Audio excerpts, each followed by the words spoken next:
नमस्कार दोस्तों, कैसे हैं आप सब। मेरा आज का विषय है जो होता है होने दीजिए। साथियों, हम अक्सर अपनी जिंदगी को पूरी तरह अपने नियंत्रण में रखने की कोशिश करते हैं। हम चाहते हैं कि सब कुछ हमारे हिसाब से चले, हमारे प्लान के मुताबिक चले। लेकिन सच ये है कि जिंदगी में सब कुछ हमारे हाथ में नहीं होता है। कभी हालात अच्छे होंगे, कभी बुरे होंगे, कभी लोग आपके साथ होंगे, कभी आपके खिलाफ होंगे, कभी प्लान सफल होगा, कभी प्लान टूट जाएगा। तो साथियों, जो होता है उसे होने दीजिए। इसका मतलब हार मानना नहीं है, बल्कि स्वीकार करना है।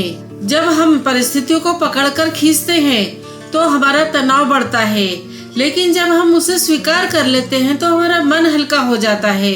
कभी कभी जो हमारे हिसाब से गलत लगता है वही हमें सही दिशा दिखा जाता है। एक, कंट्रोल और एक्सेप्टेंस का फर्क समझें। जो आपके हाथ में है उसे बदलें, जो नहीं है उसे स्वीकार कर लें। 2, अटैचमेंट कम करें। हर चीज को अपनी उम्मीदों से मत बांधो। 3, सीख निकालें। हर घटना में सबक छुपा होता है, उसे देखें। 4, फ्लो में बहना सीखें। पानी की तरह बहो, पत्थर की तरह मत अटको। साथियों, जिंदगी एक बहती नदी है। अगर आप हर मोड़ पर रुककर पानी रोकने की कोशिश करेंगे तो सिर्फ थकान होगी, लेकिन अगर आप बहाव के साथ चलेंगे तो मंजिल तक पहुंचना आसान हो जाएगा। तो अगली बार जब हालात आपके मुताबिक नहीं हो तो गहरी सांस लें और खुद से कहें, जो होता है होने दीजिए। हम इंसान हमेशा चाहते हैं कि सब कुछ हमारे हिसाब से हो। पढ़ाई, नौकरी, रिश्ते, व्यापार, हर चीज हमारे प्लान के मुताबिक चले। लेकिन जिंदगी कभी भी हमारी योजना के हिसाब से नहीं चलती है। कभी हालात अच्छे होते हैं, कभी बुरे होते हैं। कभी लोग आपके साथ होते हैं, कभी विरोध में होते हैं। जब हम हर घटना को बदलने की कोशिश करते हैं जिसे हम बदल नहीं सकते हैं, तो सिर्फ थकान और तनाव होता है। यहीं पे एक जादुई मंत्र काम आता है, जो होता है होने दीजिए। इसका मतलब हार मानना नहीं है, इसका मतलब है हर परिस्थिति को स्वीकार करना। जो आपके हाथ में है उस पर काम करना, जो आपके हाथ में नहीं है उसे छोड़ देना। याद रखिए, किसी घटना के परिणाम को आप तुरंत नहीं समझ सकते। आज जो बुरा लग रहा है, कल वही आपके लिए वरदान साबित हो सकता है। 1, कंट्रोल को पहचाने।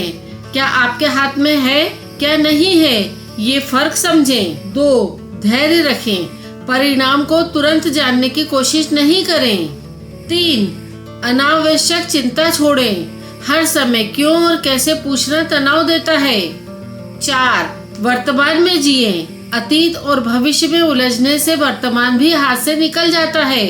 तो अगली बार जब कुछ आपके मुताबिक न हो तो गहरी सांस लें और खुद से कहें, जो होता है होने दीजिए, क्योंकि शायद ब्रह्मांड आपको अपनी असली मंजिल की तरफ ले जा रहा है। जब आप नियंत्रण छोड़ देते हैं तो आपको शांति मिलती है।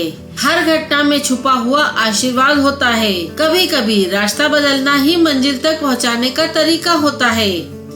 तो धैर्य रखो, वक्त को अपना काम करने दो। आपका काम प्रयास करना है, बाकी काम समय का है। साथियों, आज के लिए इतना ही।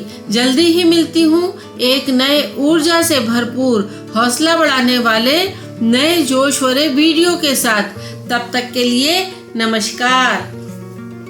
Thank you for watching my video. Do like, share and subscribe.